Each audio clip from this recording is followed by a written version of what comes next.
สิเข้าไปตลาดเก้งกอกแต่ว่าต้องแลกเงินก่อนพี่น้องบอลอัตราแลกเงินเนาะไปแลก3,000ก่อนเขาจะซื้อของในตลาดเขาก็เข้าไปแลกเงินก่อนพี่น้อง3,000 บาทแลกได้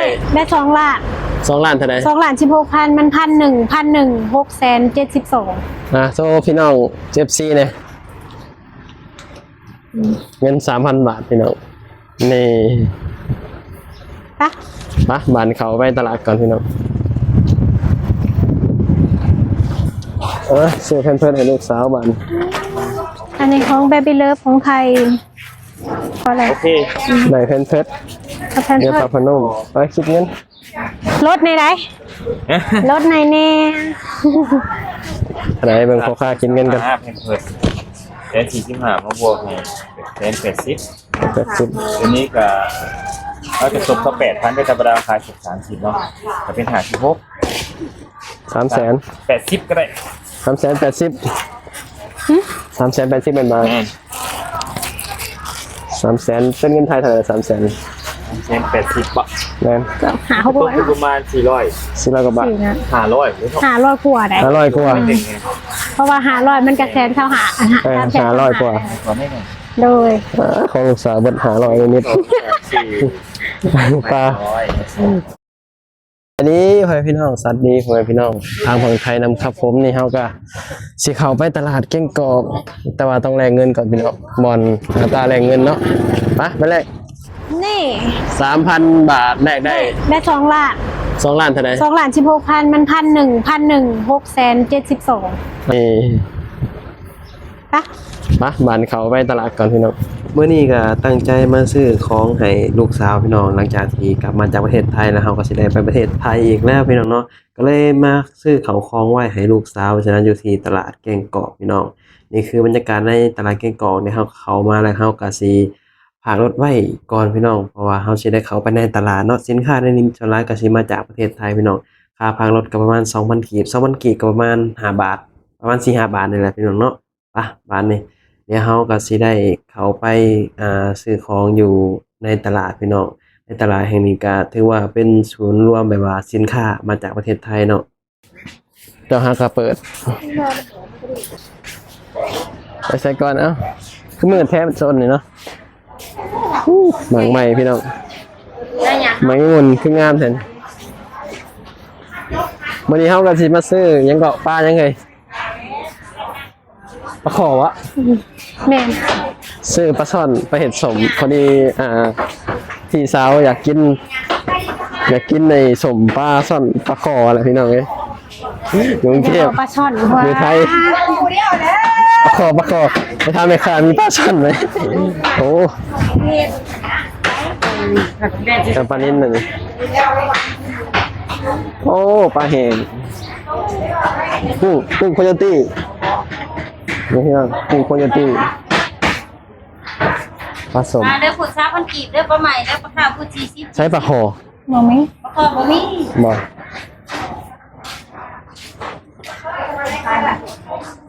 ปลาคอบ่มีแต่ปลาช่อนเอาอีกแล้วใครอยากได้เอายังล่ะโอ้เบิ่งแน่พี่น้องอันนี้คือปลาล่านี่ปลาคอบ่มีเด้อมีแต่ปลาดุกนั่นบ่ได้มีปลาคอโอ้มีแต่ปลาดุกปลาดิกบ่มีบ่เฮ้ยบ่ได้มีปลาคอได้โทรหาแล้วอันนี้ปลาดุกบ่นี่เขาขี่เราปลาคอปลาดุกพันธุ์เนาะอันนี้ก็อยากได้ปลาคอมีลูกมีแต่บ้านเนี่ยขายมาแล้วผมยังมองมีแต่ขามแรงบ่ปลาคอนะนี่มีแต่ปลาดุกพี่น้องปลาดุกพันธุ์บ่แม่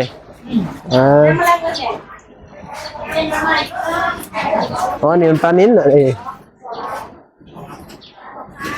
บ่มีปลาคอบ่มีปลาคอเอาปลายังหนมไข่กับปลาเพิ่นนี่อยู่คนละบ่อบ่อาหารทะเล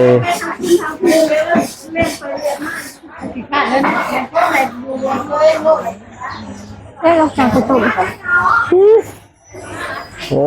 ปิ้งกระปูตัวนี้ ปูเนาะโอ้ปูไม่ไข่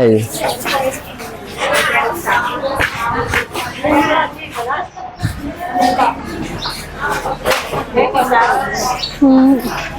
ก็ชิมเลย คือจะได้ ต้มขมนี่นี่เนาะต้มขมต้มขม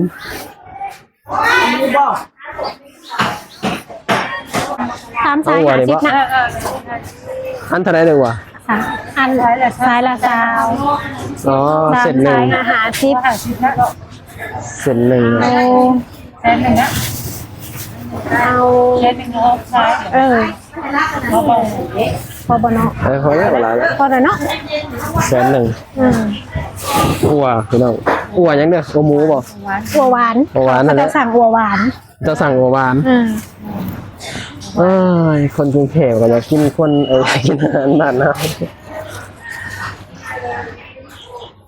ไปจับหลอกทีเอาถุงมาใส่อย่างนี้พี่น้อง อืม เดี๋ยวรับเจ้ได้เมียเฮา อืม วันจ่ายวันนี้วันจ่ายโอ้มีสแกนผมได้นี่ธรรมดาได้นี่ มีสแกนพ่อแม่นี่โอ้มีสแกนผมพี่น้องธรรมดา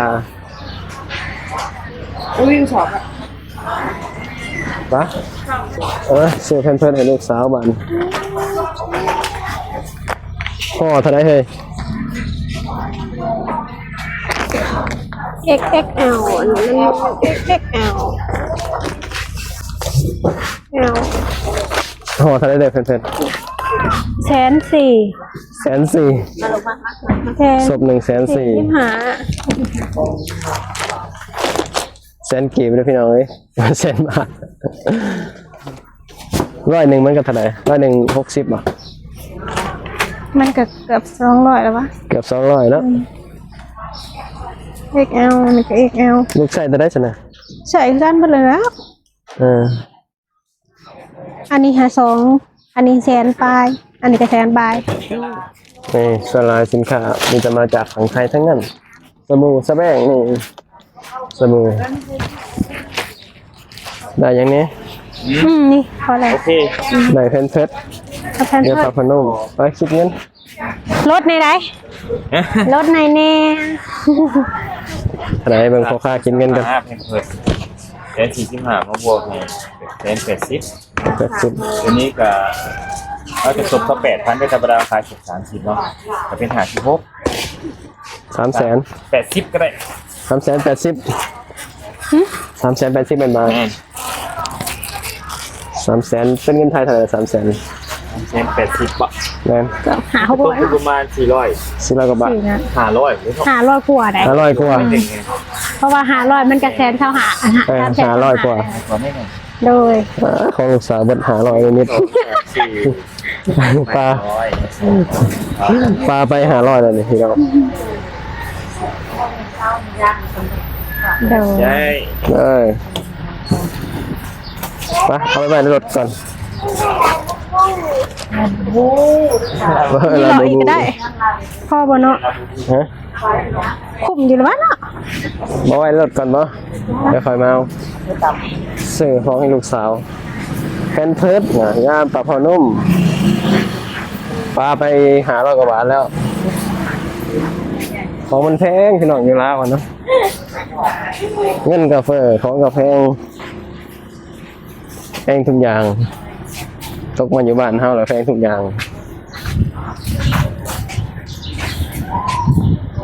บ่มีเงินก็อยู่บ่ได้แล้วอยู่บ้านอันยังอีกบ่เฮ้ย ชื่อหยังเขาว่าชื่อเบิดเลย อ้าวเท่านี้บ่ของลูก นุ่มเด้ นมเหนียวอยู่พุ่นเนาะ นุ่มไปซื้ออยู่นอกไป บ่ไปซื้ออยู่ร้านน่ะบ่ ร้านเดินนอน มาพี่น้องบาดนี้เดินทางกลับเนาะแนวขาดอีกอย่างหนึ่งนั่นก็คือนมลูกสาวได้เฮาสิไปแวะซื้อนมลูกสาวโอ้พี่น้องทางกลับบ้านพอดีแหละเนาะเพราะว่าในหันมันเป็นร้านขนส่งใหญ่แล้วเฮาก็สิซื้อแวะซื้อนมแล้วก็เฮาก็สิเดินทางกลับเลยไปสินะร้านขนส่งใหญ่ในหันก็เขาของมันหลายพี่น้องเนาะนี่คือบรรยากาศใน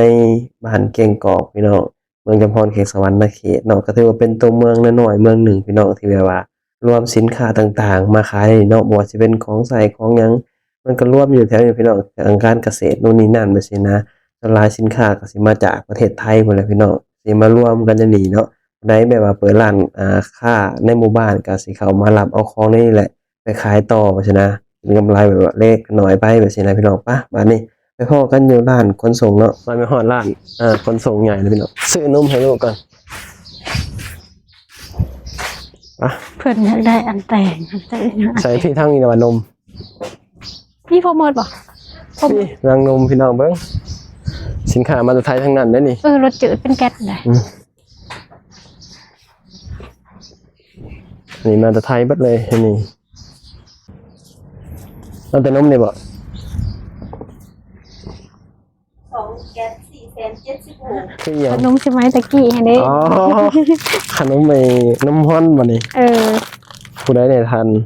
ใครเกิดทันนี่ ให้เกิดทันเลย ใครเกิดทันเขาแล้วนะ ขนมฮ้อนขนมสมัยยังน้อยนี่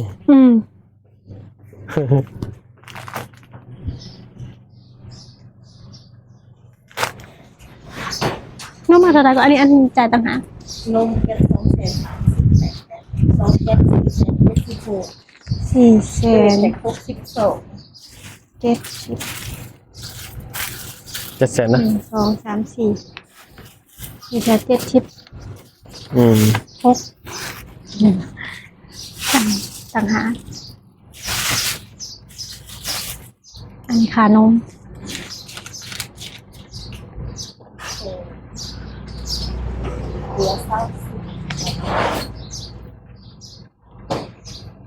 อันนี้แพ็ค60ได้เลยอันนี้60ได้เนาะ ได้แต่62 62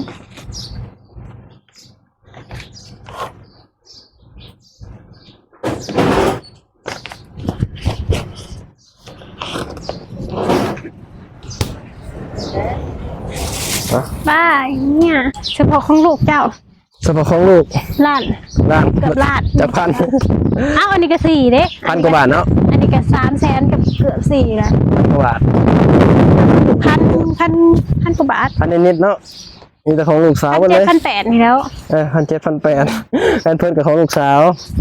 นมกับของลูกสาวเนาะเตรียมของไว้ให้ลูกเพราะว่าเฮาสิได้ไปทำงานหาเงินอยู่ไทยต่อพี่น้องเอ้ยต้องเตรียมของเตรียมของ แถวบ้านนอกเข้าแบบสิแถวบ้านเฮาแบบสิพี่จะซื้อของในตลาดสิได้ แล้วเฮาก็ต้องเบิ่งว่ามันของไทยบ่เบิดอายุหรือยัง สินค้ามาจากไทยก็ต้องเบิ่งน้ำมันอายุแล้วบ่ 2 3 เพราะว่าเขาขายส่งมาสิของมันหลายเนาะบางทีเขาขายบ่ออกไปสิเนาะก็ปาไว้เรื่อยๆต้องเช็คเบิ่งว่าของมันเบิดอายุหรือบ่ใช่ไหมเพราะว่ามันมีไอ้แบบเช็คเหมือนอยู่ไทยเด้ในห้างในยังเขาเจ้าสิแบบเช็คเบิ่งวันเบิดอายุยังนู่นนี่นั่นนะเราเขาคือมาของมาแบบสิก็คือว่าแหละ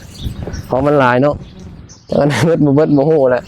คน มันบ่ได้มีห่างเด้ คนกิน เราต้องซื้อตามร้านคนส่ง คนกินก็ต้องเช็ค บ่ได้ซื้อในตลาดเด้ คนกินก็ต้องเช็คเบิ่งดีๆว่าวันเบิด ซื้อ อา ใน ยุ คน บ่ ส่งคนส่งเขาก็มาแต่ไทย นั่นแหละคนส่งนั่นแหละแต่ว่าเฮาบ่ฮู้ว่าของมันนานสันใดบ่บางทีแบบขายบ่ออกบ่สิเฮาก็ต้องเบิ่งวันเบิดอายุสำหรับคนที่ซื้อของให้ลูกก็ต้องเบิ่งเด้อ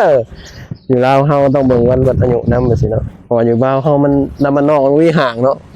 มีระบบเช็คแบบของเบิดอายุบ่สินะ มันห่างกันอยู่ในเมืองเด้ มันอยู่ในเมืองอยู่ไทยยังว่าเขาเจ้าแบบของเบิดอายุเขาเจ้าก็ถิ่มก็สิกลับเลยพี่น้องเอ้ย บ๊ายบาย พอกันคลิปหน้าสบายดีสวัสดีครับผม